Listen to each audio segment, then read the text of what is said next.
Hello, good afternoon everyone. Welcome you all to this NPTEL online course on Industrial Inorganic Chemistry. I am Madhuri Bhattacharya, a Prime Minister Research Fellow in Department of Chemistry, IIT Madras. So this course has been taught by Professor Devashish Rai from Department of Chemistry, IIT Kharagpur. So here we are discussing regarding some important inorganic materials, their preparation, their purification and further utilization in several fields. So these are my details. You can contact me over my email IDs for your inquiries or clarification. So far we have discussed regarding some important inorganic compounds like peroxide compounds, some fertilizers, mixed fertilizers of nitrogen, phosphorus, potassium, and then some halogen compounds also. Okay, halogen compounds like iodine compounds, fluorine compounds. Okay, so this has been covered. Then nitrogen, sulfur, phosphorus compounds also, halogen compounds. Then mineral fertilizers like nitrogen fertilizer, phosphorus, aluminum nitrate, urea.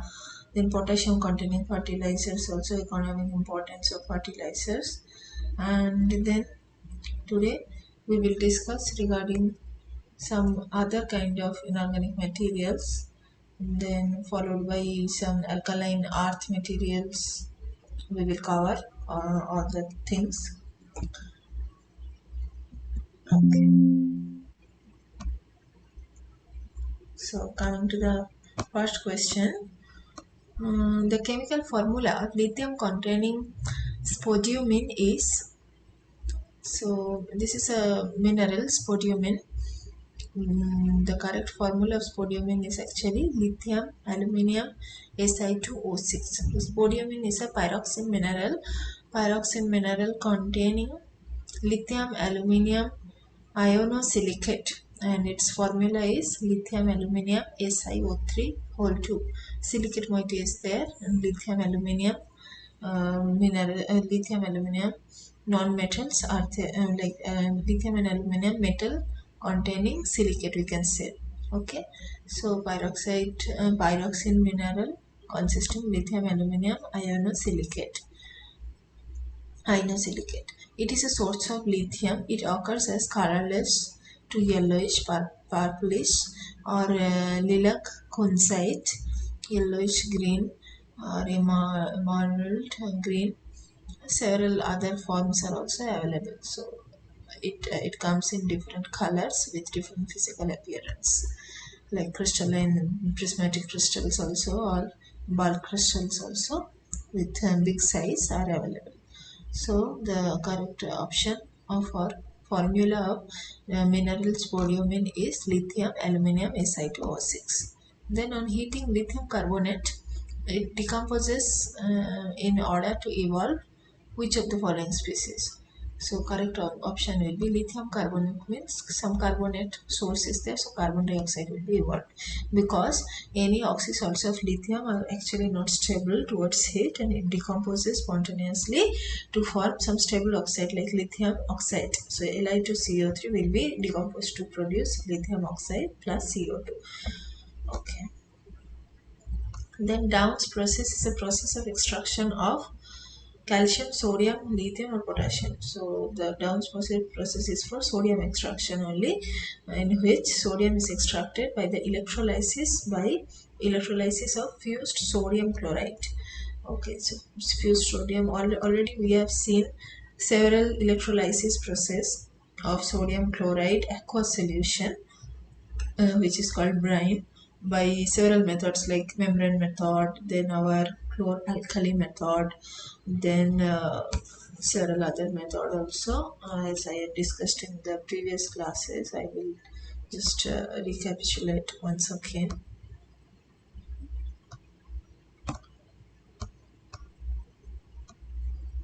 I think the class before the next class I have discussed regarding those.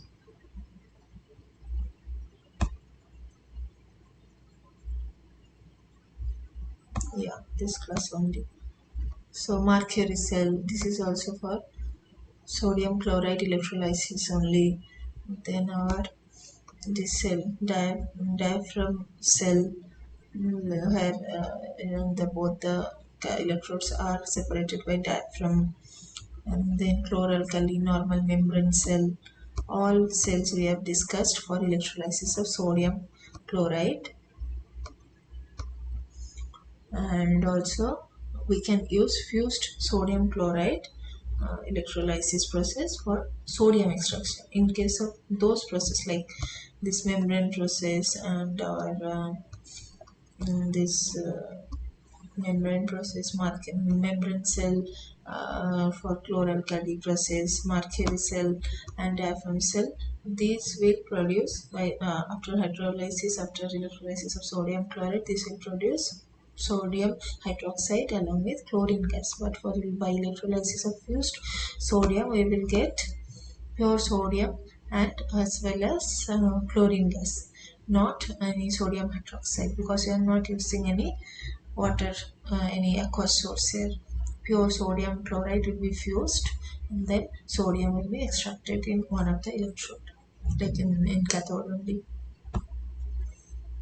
Okay, then when sodium carbonate reacts with sulfuric acid, products obtained are, so sodium carbonate Na2CO3 reacting with H2SO4. So products will be Na2SO4, H2O and carbon dioxide. So the correct answer is option number B.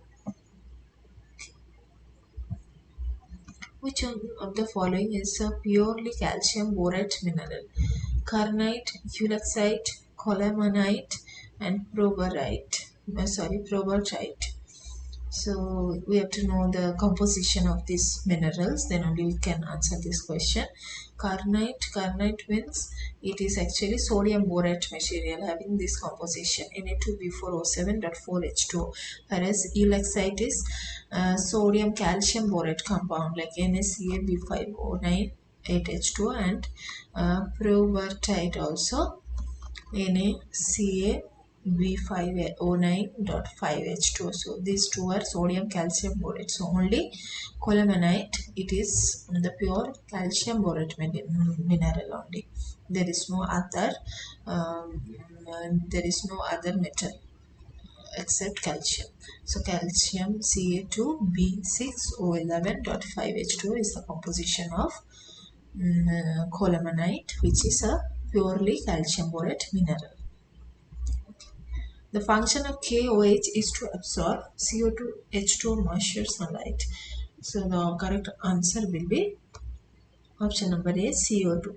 This KOH we can see in the sensitive chemistry laboratory, like there in slink line we will fix two columns actually. We will connect two columns with slink line, and the inert gas used inside the slink line are generally argon or nitrogen, but that gas before entering in the slink line, we will pass that gas from cylinder through two columns. One column is KOH column and one column is P2O5. So KOH column will absorb any carbon dioxide if is present, and it will convert carbon dioxide to potassium carbonate and water, and then P2O5 will absorb that moisture whatever present, and it will be converting it to phosphoric acid. So KOH is present to absorb any carbon dioxide source, because KOH is a base and carbon dioxide is a mild acid actually. So acid base reaction will happen to form salt and water. Okay. Coming to the next question, the lightest construction metal among the following is sodium, copper, iron, magnesium. Lightest construction metal is actually magnesium, and it is abundantly available in Earth's crust and seawater.